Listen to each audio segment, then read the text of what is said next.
Hey, welcome back to my channel. I'm the one they call Peachy Pie, and you are most welcome to join me here.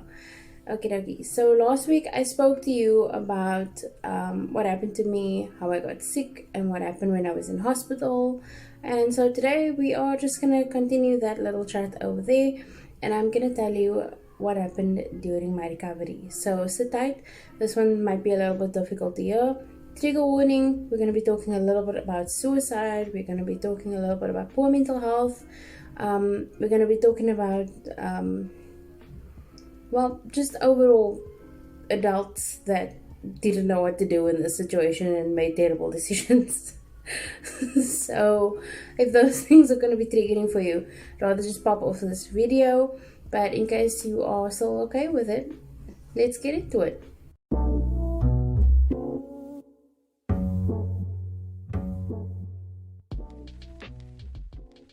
Well, I kind of left hospital in a hurry, right? Remember, I was diagnosed with TB meningitis. They couldn't tell me whether it was viral or bacterial. They, for some reason, had no idea. And I don't know, because I had like several lumbar punctures. I would have expected that they should be able to at least give me this information, but no, I never got it, right?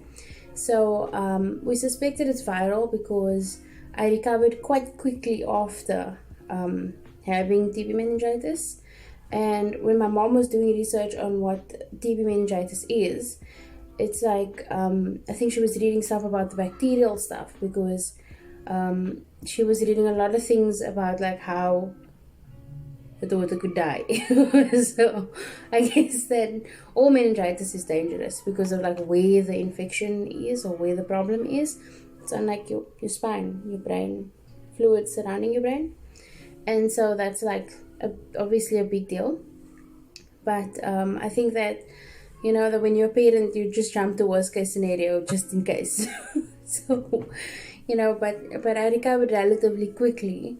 To give you a little bit of a frame of reference, I was sick at the end of February, and by, let's say, around April, May, I could get up. Yeah, around April side, I could get up and move around by myself. I was okay to do things. I was still getting headaches, was still a little bit slow, but I was comfortable doing things on my own. I didn't need like any immediate assistance. I was still quite slow, still did have some headaches and stuff.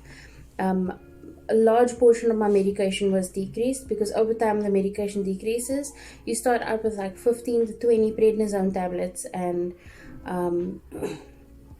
like 5 of these huge purple pills that they gave me for the TB, because that's the TB treatment, and some other, I think maybe pain medication, maybe antibiotics. I don't know. I don't think it was antibiotics, because they don't usually give you an antibiotic for viral infection. But I did have some other tablets. Maybe also could have been, what are they called again?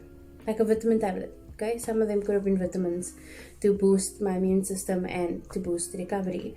But when leaving the hospital, I really just wanted to leave because I did not want to be stabbed in the back. I know that sounds funny, but I literally didn't want to be stabbed in the back with a giant needle by somebody that didn't know what they were doing and wasn't actually caring about me as a patient, you know?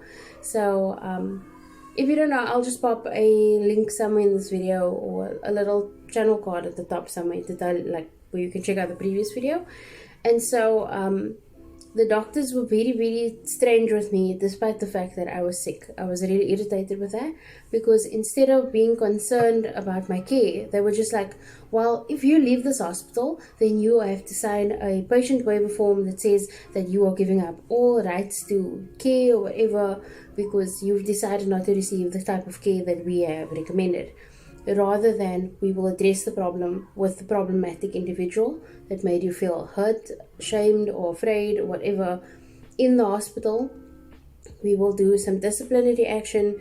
We'll inform you of the process of what's going on, and we'll check what you want from the situation, blah, blah, blah, blah, blah. None of that happened. They were just like, okay, well, if you leave, we don't care anymore, kind of vibe. You know, they were like, well, it's your responsibility now. Your care is all in your hands. And I don't mean to say it like in a negative way, because I do understand that's a normal procedure. If you don't want any kind of treatment from the hospital, they can't force you to accept treatment. I think there might be a condition where, unless you're gonna injure somebody else or harm someone else, there might be that type of condition there. I don't quite know. So if you have any knowledge of like the intricacies in the hospital and stuff, you can let me know in the comments. But so I signed the form and I left the hospital because I did not want this woman anywhere near to me ever again, like ever. And yeah, I will never have that woman near to me again, because I don't think that what she did was right. To this date, I am bothered that she is potentially a doctor out there somewhere, but I didn't pursue the matter because, I'm gonna be honest with you, my brain chemistry was all messed up after TB meningitis, and that was something that I wasn't expecting. I just thought, I'm ill, I'm sick, when I get better, after I come out of hospital, then I'll be fine, because I thought of it like just a sickness. I did not know that there were some long-term effects. After a while, I used to struggle for like a couple of years after having TB meningitis. I struggled to stare at like a phone screen for an extended period of time or watch a movie. I would have to take a break because it was like I would get this huge balding headache in my head just going across my head, and it would like build and build and build and build until I just couldn't take it anymore. So I had that kind of issue. I noticed some significant personality changes that no one else noticed, and I was like, great to know that nobody knows me in my whole life. It was kind of weird because I asked people, don't you notice that I'm a little bit like that I'm different? And they're like, no, you still is exactly the same. And I was like, okay. That's not flattering at all. To know that nobody like really knows the real me. But it got me asking myself a lot of questions about authenticity. Am I presenting myself the way that I actually want to be seen all the time, or what's going on here? But no, it was actually TB meningitis recovery related. Also, now these days still, I get way more intense headaches. So I'll have a headache that can start in the base of my spine, like from here, and then like it just spreads out from like behind my ears all the way to the front. And like sometimes I feel when I've got a severe headache, sometimes I feel like if I get up, I feel like my brain is jiggling around, which is very unlikely, but like the feeling is like that something is weird, it's extreme. So that is still happening, and those were things that I did not have before TB meningitis.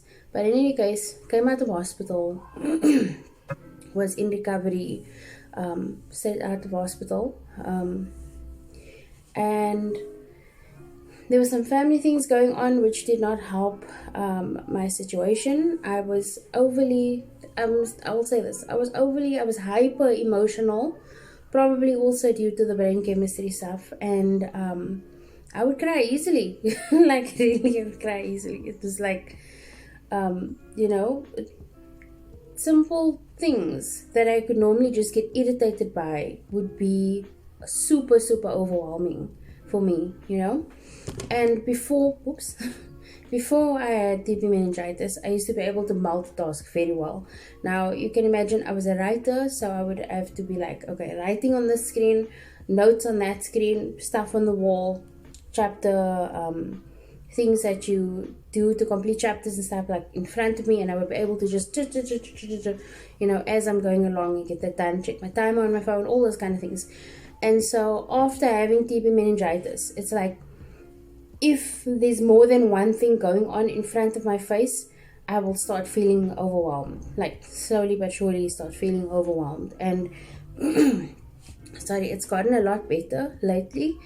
But I do still feel that like if there's more than one person trying to talk to me, it's just like, I'll be like, no, I can't handle this. Please, everyone just shut up. Please all stop.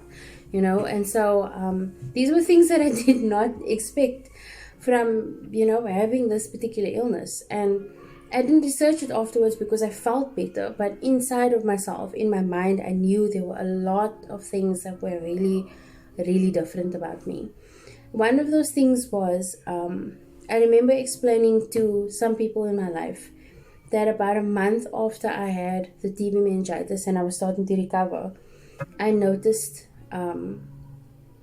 like I mentioned, that hyper emotional thing, but I also noticed that there would be a lot of times when I would have negative thoughts of suicidal ideation, and there was no feeling attached to it, not a single teensy tiny bit of feeling, right?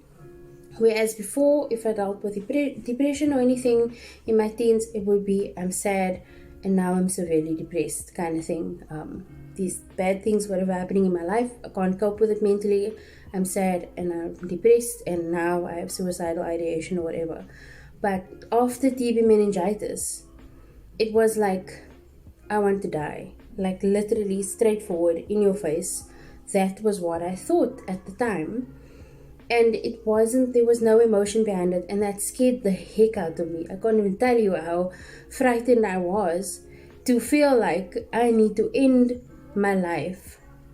But there's no emotion behind it, because if there's an emotion behind it, we do what we normally do. We numb, we talk to people, we try and cope with it, we try and solve the problems, we remove ourselves from the environment, all those kind of things. But if there's nothing behind it to work on, technically, then what can you do? It becomes almost like a factual thing. And I tried explaining this to Christian people, and I would say to them, like, I'm dealing right now with what I suspect is clinical depression, because I feel like I need to end my life as a factual thing. There's no emotional thing, there's nothing tied to it emotionally. It's just like, in my mind, you're gonna die, that's it. You're gonna end your life, that's it. And like I said, the thing that scared me was how there was nothing behind it. We, as normally I had the other experience. And I remember speaking to two Christian people and having a completely different experience with them. The one person couldn't understand what I was going through, had spoken to someone else who was diagnosed with clinical depression, started understanding what I was going through, and yet still made no steps to assist me. The other Christian person that I spoke to about the issue just said, just pray and Jesus will make you better. I can't tell you how stupid that was. I really can't tell you. I get it, because, there's people that don't know what to do. The truth of the situation was somebody should have sent me to a hospital, to a psychiatric individual, to be evaluated, so that I could have got the chemicals that I needed to stabilize whatever the heck was going on in my brain after TB meningitis. That's what should have happened. I should have gotten medical care, not some nonsense that you're pulling off the top of your head. But I understand, because I think that those two people that I spoke to really just didn't know what to do with that kind of situation or information. So they panicked and they went with what they know best. The one is, my answer is always God, and the other one is, this doesn't happen. It doesn't exist. I won't acknowledge it, so it will be fine. And as a side effect, I made some really, really terrible, big decisions for my life, because of, I believe that my brain was very much impacted by this TB meningitis, and my decision-making skills were wildly out of whack at the time. And like I said, now that it's been 6 years, and I have been in recovery, hadn't had any sort of regressions really, except for those headaches that are really, really intense. They're not very frequent. They happen every now and again. If I maybe haven't had enough sleep, then the headaches are boom, super severe, not just a normal, I'm so tired kind of headache. But I like I said, I don't really blame these people, because I don't think they know what they were doing, and I really should have gotten help at that point, because I think that had I had some psychiatric evaluation, had I had some psychiatric help, I would have made better choices during that period, things that didn't have long-lasting consequences, maybe, and I am where I am today, and I'm okay now. I do still notice that there are things about my behavior that are different now than they were before. Even after having TB meningitis, I got angry really quickly as well. So I think that it was like that, like a chemical imbalance in your brain, so you can't manage your emotions properly. And I think that if I had had some psychiatric help at that point, it would have really improved my life, in general. Because before I had TB meningitis, I had anxiety, depression, I had a whole bunch of stuff going on. I had eating disorder as well. I don't know if I've spoken about that, but if not, I'll make a video on that as well. I didn't discover that I had an eating disorder until about a year and a half ago. The worst thing is when you don't know what's going on with yourself and you're thinking that what you're doing is okay, and then when you learn a different perspective, you're like, oh crap, I need some serious help.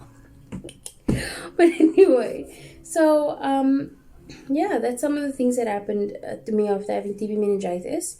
If you have had TB meningitis or know someone that has had TB meningitis, please care for them. That outpatient care also is extremely, extremely important. And when it came to the hospital that was supporting a doctor that did me a terribly awful wrong, I went for like one appointment to get my medication, and after that I was supposed to see the nurse to have a checkup again. And when I went there, they couldn't tell me where to go. They didn't want to give me further information, so they wanted me to sit at the hospital for like 6 hours to wait until somebody wanted to see me. And I was like, I'm still recovering. It's only been 2 weeks since I'm out of hospital. I can't handle all this sitting here for like hours in the sun. I can't handle it. So I left. And nobody followed up again with me, all of that stuff. And it was a really awful experience. So please get yourself a medical aid. Please go to hospitals that are going to treat you at least with a little bit more respect than what I went through. Not every nurse is a bad person. Our hospitals often just suffer from terrible, terrible administration and very bad leadership and overworked, understaffed departments, all those things, So I don't blame the hospital staff in a lot of different ways. That people are just trying to cope the best they know how. And, it is what it is. I'm better now, thank the Lord. And I am healthier now. I'm working on getting healthier. I'm also, what I did, one of the best things that I think I did after I came out of the hospital was I started getting like brain games on my phone, and specifically Sudoku. So I would do Sudoku on easy because I was a little bit too nervous to go to the next level and consider myself a bit stupid. So I would do it on easy. Then I would time myself to see how quickly I could complete the puzzle, like every time. It's all different puzzles, So I would do it like, one day I got to completing a full Sudoku puzzle on easy at like 3 minutes, and I was like, dang, that's good. And then I went up to medium, and then, it took me like 15 to 20 minutes to get the one puzzle, but I was like, okay, it's fine. And then like the next couple puzzles I couldn't do, but I started like training myself like that, and I do think that really, really improved my mental health and my mental strength as well, I do think that helped. So yeah, please help people with their outpatient care. Just because someone has left the hospital does not mean that they are fully okay, especially if they've had a mental health problem, especially if they've had an infection that affects any part of the brain or the spine or anything. Just please look after people, look out for them. Get a psychiatrist involved. There are lots of free services available, especially in South Africa, that I know of. If you need to call the suicide hotline, explain the situation, they might be able to refer you to a place where you can get some free care. Just really look after your mental health, because I can honestly say to you, with 100% accuracy, my family almost lost me that year, and not because of TB meningitis, but because of the after effects of my recovery and the fact that nobody was noticing that while I was looking better and looking okay, I was still internally screaming. So Yeah, let me know what you think in the comments, and I hope that you have an absolutely fantastic day further because you completely deserve it. Cheers. 그대 잠깐 눈을 붙일 때 나는 마음에 물을 붙여요 비밀의 나만의 초콜릿 그대 차가운 몸을 녹일 때 나는 초콜릿